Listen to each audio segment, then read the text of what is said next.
Thank you all for being here. It's a great honor to be here, and I hope you enjoy the lecture. So this is also, the title of my talk is also somewhat like an outline. I'll start off with showing you some materials, and then show you some novel so-called hybrid materials, and then I tell you what this quantum perspective is and why we actually need it sometimes. So materials, I guess you all know what it is, right? Materials, they're all around us, so you know them, but you know, for instance, what this material is. It looks like a rock, but it is silicon. So materials are very important for our technological advancement, and silicon has played a major role in this. We've gone from integrated circuits that are in our computers and our mobile phones to energy applications such like power from the sun. But you can also achieve these days the same with organic materials. Silicon is an inorganic material, but you can use the same with, can do the same with organic materials. And what I'm showing you here on the right is an application of an organic solar cell, and on the left is an organic circuit. And then there are some challenges, of course, with both technologies. We heard a little bit about it in the talk just before the break. These inorganic solar cells are quite expensive. We heard that they're used in space because you can't really afford these technologies on Earth. And the organic solar cells, well, they're much cheaper, but they're not very efficient yet. And also connecting to the talk that we just heard about, I'd like to show you so-called optoelectronic applications where we are using electricity to generate light. Here is another inorganic material, gallium nitride. That's what the previous speaker introduced. And you can make light-emitting diodes with it, or laser diodes.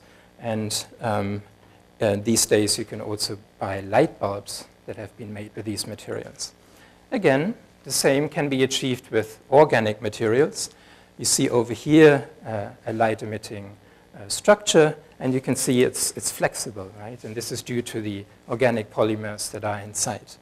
And you can make little diodes out of it and then build a display. And this was marketed by Samsung during the last Olympics. Now, staying with these lighting applications, there are again challenges, and we heard a little bit about it in the previous talk, and it's again related to efficiency. So if we stay with the LEDs, our dream, of course, is to have LEDs replace all our lighting here, right? And you can do that at home already. These LEDs are getting cheaper, but if you really want to do general illumination, light up basically rooms like this or big halls, then it's too inefficient. So we need to increase the efficiency, increase the brightness, and that the cost comes down. Also, color stability and variability is a bit of a problem. We heard that you need a phosphor because normally you only get blue light out of such a device, but we really want white and warm white light. Or maybe we actually want to change the color, right? And there are various applications you can come up with where this would be useful and not just fun. And then laser diodes, they exist in the blue and the red at the moment, but we have no green. But if we had green, we would have red, green, and blue, and then you can make a laser projector, and it would be so small that you could put it in your mobile phone, and then you could produce, like you play a video and project it on the wall, for instance. But we don't have green, so that's why you don't have this in your phone yet. So if these technologies are already out there and individually they're quite good, can we not combine them, right, and make a hybrid material? And then maybe if we do it right, then we get the best of both worlds. So we really get synergy out, and it would be a new way of maybe overcoming some of these challenges. So as I said, we have inorganic materials. These are typically crystals. And then we have organic materials. These are typically molecules. And we heard a talk on cellulose that would be earlier, that would be an organic material too. And you've seen the little fibers and the molecules that the fibers are made of. So if we now bring these two worlds together, already like this, you could have something different that forms at the interface. So already you have something new on a structural level. But they could even combine like this, right? You could have the molecules sort of integrated into the solid, where the solid forms little cages or something. It's a completely new structure, and it will almost certainly have new properties. Or you could mix and match. We could pick different inorganic compounds and keep the same molecules. Or because there's so many more molecules in the crystals, we can really sort of tune the properties. We can try different molecules and then look for the combination that gives us the desired properties. So let's come to an actual application that I've worked on. So here is a structure, and now we've gone down to the microscale, where we have an inorganic material, zinc oxide, it briefly featured in the previous talk. Then we have a layer of organic materials, or material, and then we have zinc oxide again. So this structure, it was grown, it was produced in Berlin, and it was part of a collaboration called Hybrid Inorganic Organic Systems.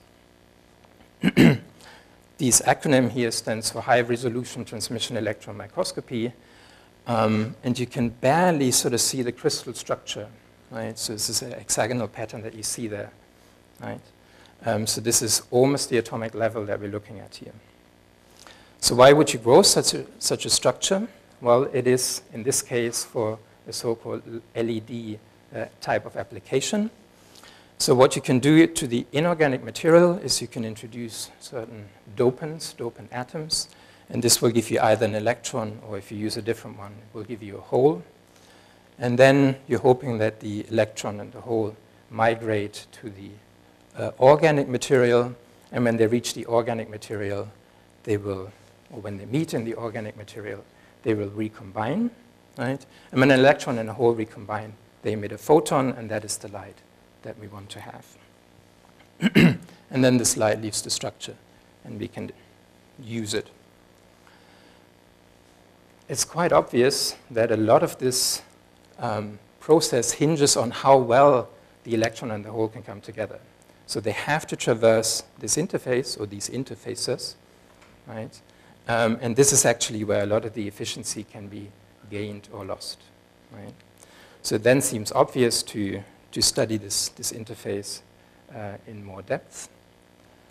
But we can't really see it, right? So this is actually the best you can do experimentally right now in terms of imaging this, right? But you don't really know what's going on here. You see molecules meet the solid, but you don't really see how. So what we do in my work is that we go in there with a better microscope, and we look really in detail.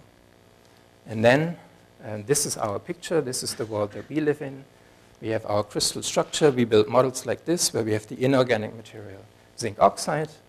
And here is our organic layer. In this case, it's just a single molecule.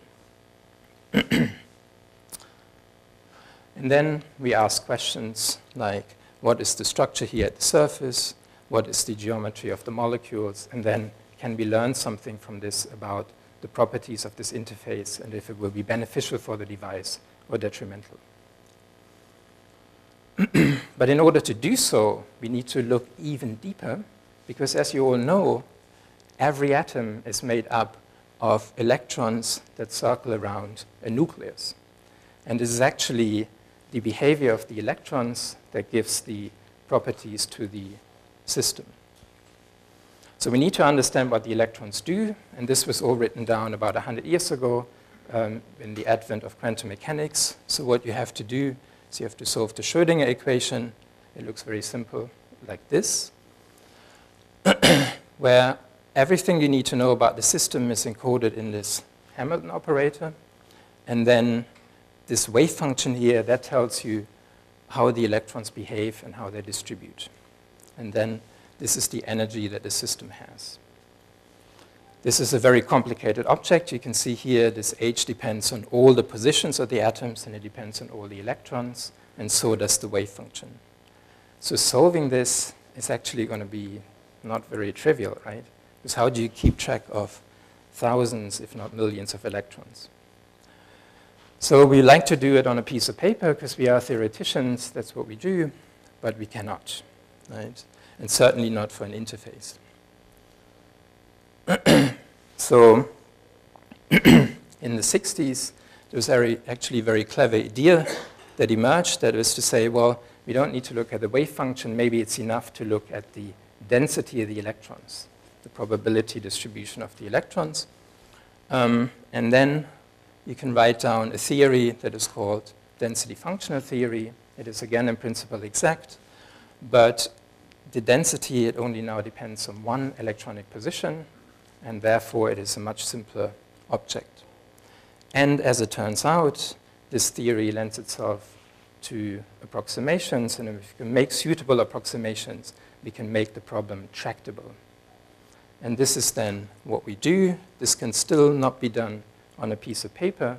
So what we do in my group and in the community is that we write computer codes, right, of density functional theory, or theories that even go beyond density functional theory. And then we put these computer codes on supercomputers, like this Cray machine that is here at CSC in Otaniemi, at the Finnish Supercomputer Center. And then we run these codes to solve these quantum mechanical equations, and that then gives us the insight that we want. So let me show you how this looks in practice. So here's a quantity that we might be interested in. How strongly does such a molecule stick to a surface? So this is a question about energies, right? So we first compute the energy of the molecule on the surface. And then from that, we subtract the energy of the molecule on its own and that of the surface on its own.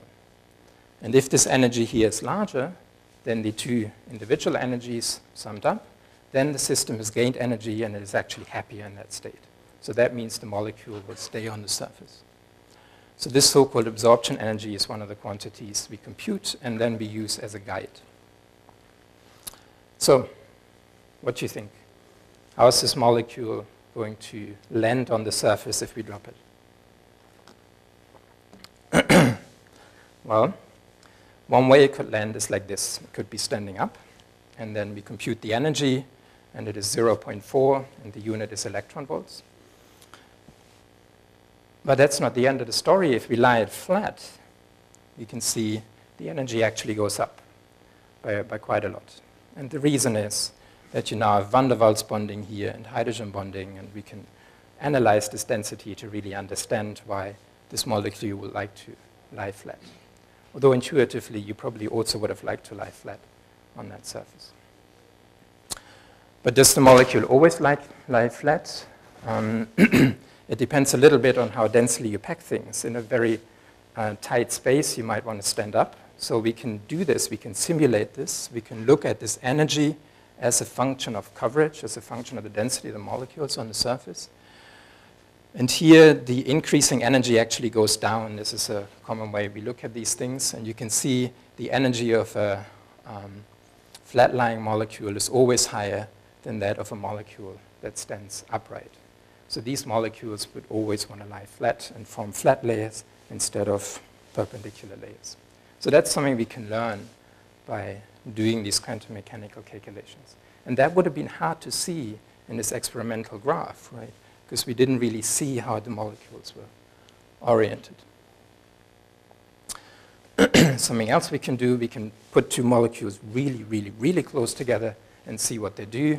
And you can tell they don't really like to be close to each other. One will start to peel off and will avoid the other molecule. And you immediately see this here.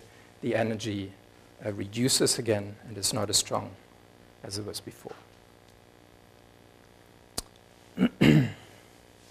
So much for the structure, but we also have this other quantity, the density, that we can look at. This is more information. And we can play the same trick. We can look at the electron distribution of this molecule on the surface. And then from that, we can subtract that of the molecule and of the surface. And that way, we learn where the electrons flow when the molecule adsorbs on the surface. And then we can plot this. We can make a graph of it. Right? So here you see this density distribution. And the color code is such that electrons flow from yellow to blue. Right? So blue would be an accumulation of electrons, and yellow a depletion. And you can really see most of the stuff that's going on is going on the molecule. So it really looks like electrons are flowing from here to there, and then they're also rearranging a bit on the molecule. So this is really the quantum mechanics. That's what the electrons get up to in these structures. And this is important to understand why all this is happening. But this actually tells us something more. It tells us that there are electrons sitting at this interface here, and this will have an important consequence for the actual device. So let's go back to the device. So what we wanted to do was we wanted to send electrons and holes into this yellow region. Right? But we now have, we just learned, we have electrons already sitting here. And they're not mobile, they're trapped. Right? So if we now send the electron towards these other electrons, negative avoids negative, they get repelled. Right? So what happens is the hole can move into the organic, but the other electron cannot. It's blocked by the charge that is trapped here. So it cannot reach the hole, and therefore it cannot recombine, and thus no light will come out. Right? Or if the density here is low, maybe it can go around, and we get some light emission, but certainly not as much as we would get otherwise. So now, is that the end of our device, or is there some hope left? Well, there's one thing we can do is we can vary the concentration of these dopant atoms, and that's actually what is done in experiment and in engineering, device engineering too. Right? Usually you would say, well, I want a very high density of these dopants, right? Because the more dopants I have, the more electrons I have. But maybe you don't want it quite so high. So we did this we extended our quantum mechanical calculations, our formalism, so that we could model this too. And what you see here is the doping concentration as a variable. And then we can calculate how much charge is actually transferred to the interface. You see, here is 1, so a full electron, right? But if we reduce the doping concentration, then you transfer less of an electron to the interface. And also, interestingly, another thing that came out is this absorption energy, so the strength with which the molecule binds to the surface, right? So this is the 1.8 we calculated before. And it turns out if you increase this doping concentration, you can almost double it. So it kind of acts like a glue, some kind of super glue. Right?